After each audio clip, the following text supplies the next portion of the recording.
I don't think most people have to pursue the path of infinitesimal flexibility and mobility. I think a lot of people don't realize that mobility is probably a cutoff, a threshold, and there's a certain point where you probably have enough of it, and maintaining that mobility is useful. But going beyond that mobility no longer yields any more benefit. And at times, I think that mobility is actually a lot less than what people imagine. So when we think about mobility, we think about how far our joint can move under some form of control.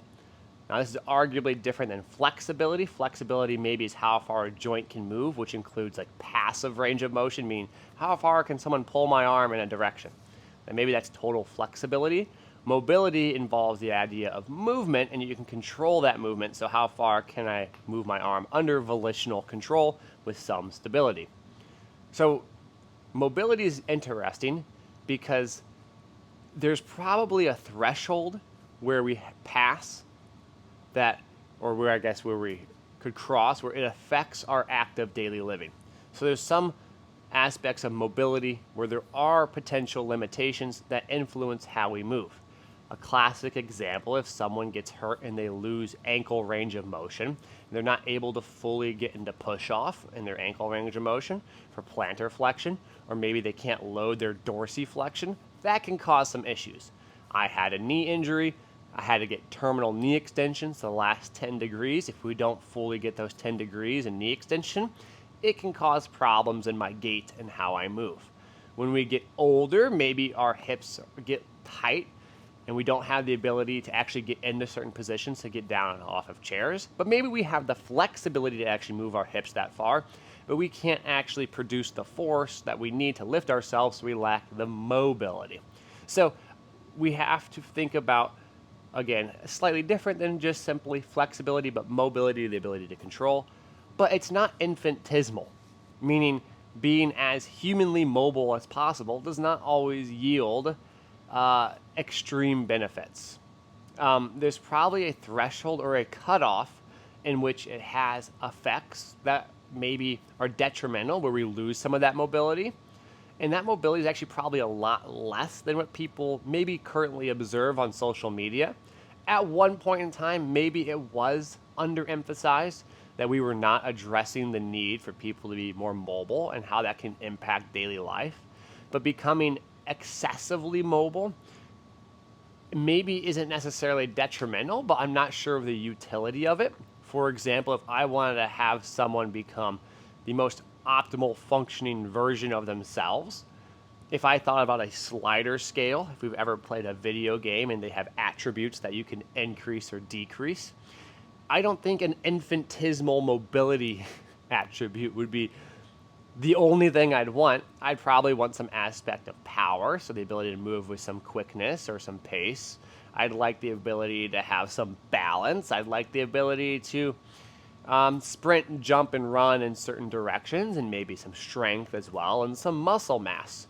And so sometimes when we just become obsessive about certain things, obsessiveness leads to excessiveness, and we become excessively mobile to the standpoint where it's in excess because it's more than we need. And only when we address the amount that we actually need that it affects our functional limitations are we going to see the benefits. Now, maybe there is some benefit to building a capacity beyond that limitation. I could agree with that, like a certain type of reserve, and maintain that reserve, because you don't just want to be strong enough to get yourself off of a chair, because any decrease below that strength level would then cause you to not be able to get off that chair. So if we just operate at the strength level that we're just strong enough to stand up, then we're one bit of atrophy away from not being able to stand up. In the same sense, if we were just mobile enough to function and any loss in mobility caused us to function worse, well, then if we don't have any reserve, we're really walking a fine line. So we probably want to have some reserve, but that reserve being some infinite amount probably doesn't make much sense neither. So that's my take on mobility. It's probably a threshold. I think for most activities, there's a threshold. Now, in theory, there are certain activities, if you play sports, where you pursue the infinitesimal. So if you're trying to sprint as humanly fast as you can, and your goal is to do such, then you're trying to have an infinite amount of speed. There is no threshold that is enough. And for powerlifters, that is strength, and maybe for certain people who perform complex mobility acts and maybe a performance setting, i.e. Cirque du Soleil, and your performer, maybe some aspect of infinitesimal mobility is beneficial, sure. But unless you fall within that realm, I don't see it as something that needs to be pursued to that extent.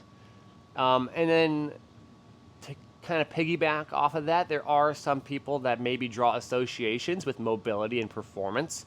And it's just purely anecdotal because I don't want to dive into it. I've never met or seen an athlete, very rarely, I should say, very rarely, that has mobility limitations in terms of them actually being able to perform their activities.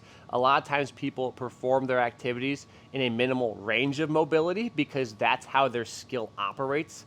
Adding more mobility to that doesn't mean they're going to utilize that mobility in sport itself. A great example is a basketball player who might look quote unquote stiff. Someone like a Kawhi Leonard typically plays with more compactness, more rigidity. Someone like Jimmy Butler. But that doesn't mean they're not mobile. It just their way they play the sport operates through specific ranges of motion. And if you got them extremely more mobile, that doesn't mean that they themselves are going to be now performing more mobile in sport, because that's a witnessing of a skill, an observation of a skill that utilizes that mobility. That's been very much polished for, 28 years, however old Jimmy Butler and Kawhi Leonard are. So whenever we do something, you want to address what we're doing it for, and some of these things are not the pursuit of maximal or even infinitesimal, it's more of just about enough. And so when we think about our athleticism and mobility, there's not like going to be more and more mobility is going to increase our athleticism. It's not the right quality even. More and more power output, I suppose, could increase your athleticism, but not necessarily something that is just because you're moving doesn't mean it affects your direct movement in that of sport. So I'll leave it there for now. I appreciate you guys listening. I hope you enjoy. As always, thank you. Take care. Feel free to like, subscribe, and follow along.